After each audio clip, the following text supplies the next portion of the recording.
नमस्कार, आज मैं आपको एक महान क्रांतिकारी और स्वतंत्रता सेनानी की कहानी सुनाने जा रही हूँ, जिनका नाम है तात्या टोपे। चलिए कहानी को शुरू करते हैं। भारत का स्वतंत्रता संग्राम केवल युद्धों की कहानी नहीं है, बल्कि यह त्याग, साहस और अदम्य देशभक्ति की अमर गाथा है। इस गाथा में जिन वीरों ने अपने प्राणों की आहुति देकर स्वतंत्रता का दीप जलाया, उनमें से एक अमर क्रांतिकारी थे तात्या टोपे। उनका असली नाम था रामचंद्र पांडुरंग, लेकिन देश के लिए किए गए उनके अद्भुत कारनामों ने उन्हें तात्या टोपे के नाम से अमर कर दिया। तात्या टोपे का जन्म सन 1814 में महाराष्ट्रीय ब्राह्मण परिवार में हुआ था। उनके पिता पांडुरंग राव भट्ट पेशवा बाजीराव द्वितीय के दरबार में एक महत्वपूर्ण पद पर कार्यरत थे। बचपन से ही तात्या का स्वभाव साहसी और दृढ़ निश्चय था। वे युद्ध कला, घुड़सवारी और तलवारबाजी में पारंगत थे। तात्या का बचपन पेशवा के महल में बीता, जहां उन्हें राजनीति, कूटनीति और सैन्य प्रशिक्षण का प्रत्यक्ष अनुभव मिला। पेशवा के दरबार में रहने से उनके मन में मराठा गौरव और स्वतंत्रता की भावना गहराई से बैठ गई। सन 1857 का समय भारत के इतिहास में एक ज्वालामुखी की तरह था। अंग्रेजों की अत्याचारी नीतियां, आर्थिक शोषण और लैप्स पॉलिसी से जनता आक्रोशित थी।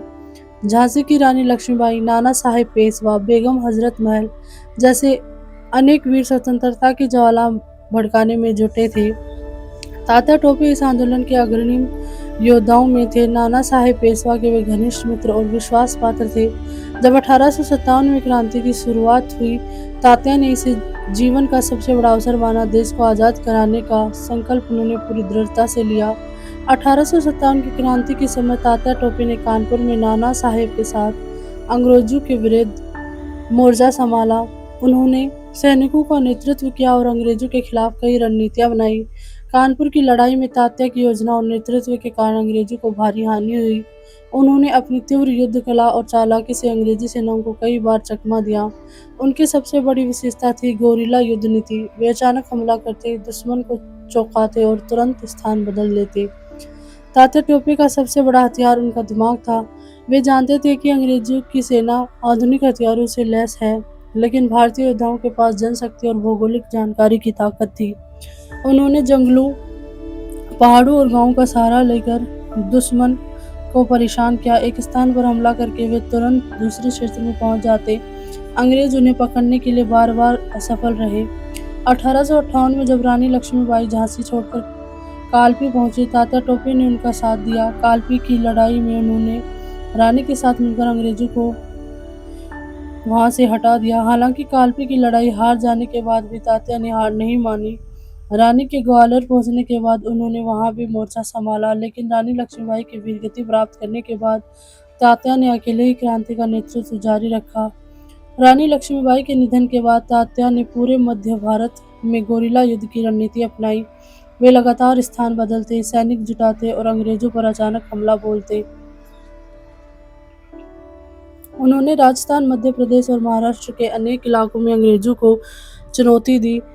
अंग्रेज अधिकारियों ने उन्हें पकड़ने के लिए बड़े बड़े नाम घोषित किए, लेकिन तात्या उनकी पकड़ से दूर रहे।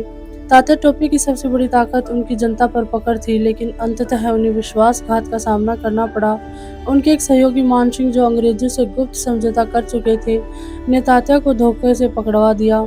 13 अप्रैल 1859 को उन्हें शिवपुरी में गिरफ्तार कर लिया गया। अंग्रेजों ने उन पर देशद्रोह का मुकदमा चलाया, लेकिन तात्या ने गर्व से स्वीकार किया कि उन्होंने केवल अपने देश की आज़ादी के लिए लड़ाई लड़ी। 18 अप्रैल 1859 को शिवपुरी में तात्या टोपे को फांसी दे दी गई। फांसी के समय उनके चेहरे पर भय का कोई चिन्ह नहीं था। वे मुस्कुराते हुए अपने प्राणों की आहुति दे गए। उनके अंतिम शब्द थे, मैंने जो किया वह अपने देश और धर्म के लिए किया, यह मेरा कर्तव्य था। तात्या टोपे का जीवन केवल युद्धों की कहानी नहीं है, बल्कि यह इस बात का प्रमाण है कि सच्चा देशभक्त कभी परिस्थितियों से नहीं हारता। उनके बलिदान ने आने वाली पीढ़ियों से में आज़ादी की ज्वाला जगाई। आज भी तात्या टोपे को भारत के महानतम स्वतंत्रता सेनानियों में गिना जाता है। उनकी गोरिल्ला युद्ध नीति से प्रेरणा लेकर कई स्वतंत्रता सेनानियों ने अंग्रेजों के खिलाफ संघर्ष जारी रखा। तात्या टोपे हमें यह सिखाते हैं कि साहस और बुद्धिमत्ता मिलकर असंभव को संभव बना सकते हैं। देशभक्त केवल शब्दों में नहीं, बल्कि कर्म में भी होनी चाहिए। कठिन से कठिन परिस्थिति में भी आशा और संघर्ष का मार्ग नहीं छोड़ना चाहिए। उनकी कहानी हमें याद दिलाती है कि स्वतंत्रता की कीमत बलिदान से चुकानी पड़ती है और यह बलिदान ही आने वाली पीढ़ियों को स्वतंत्र जीवन का उपहार देता है। आपको कहानी कैसी लगी कमेंट बॉक्स में ज़रूर बताएं। वीडियो को लाइक करें, शेयर करें और चैनल को सब्सक्राइब करें। Thanks for watching.